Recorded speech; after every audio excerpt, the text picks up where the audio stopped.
Қайырлы күн.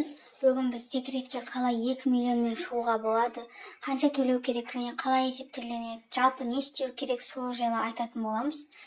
Ең бірінші, жеке кәсіп ашу керек, яғни ИП ашу керек.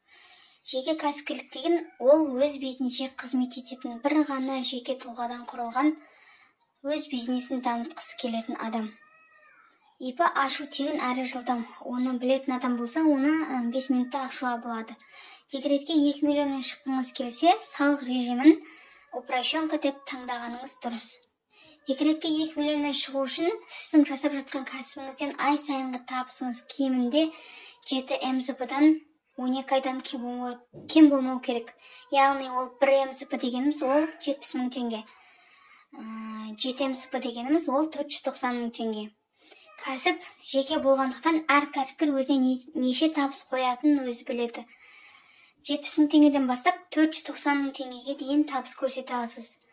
Бірақ декретке 2 миллионмен шыққыңыз келсе, кем дегенде 490 мың теңгеден аз емес табыс көрсетсе болады. Бірақ 490 мыңнан аз көрсетсеңіз де болады, бірақ қанша аз көрсеткен сайын сіздің алатын ақшаңыз да азая береді.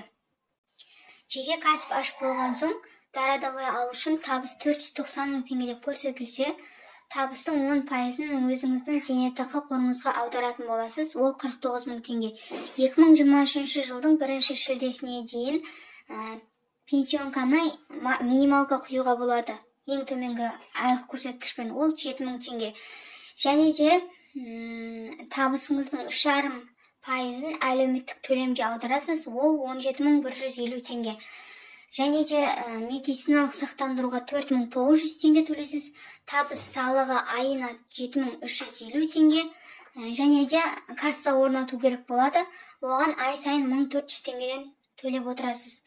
Жалпы шығын сізде 37.800 теңге болады айына.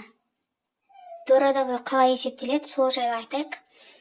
Мысалы 490 мың теңгеден 12 ай құйған болсаңыз, 490 мыңды көбейтеміз 12 айға, бөлеміз оны 12 айға. Сонда 490 мың теңге шығады.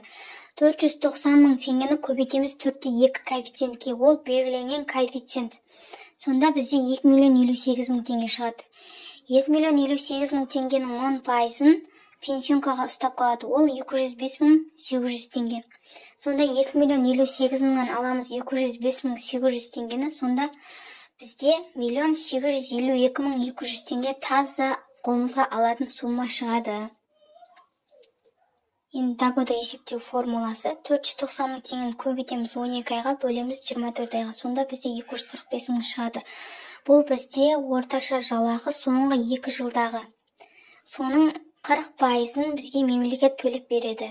245 мыңды көбейтеміз 0,4%-ға 98 мың теңге шығады. Оның минус 10%-ын пенсионка ұстап қалады, 88.200 теңге шығады.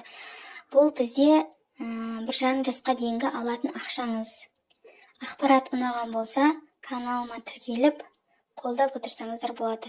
Басқа да сіздерге пайдалы ақпараттармен бөлісетін боламын.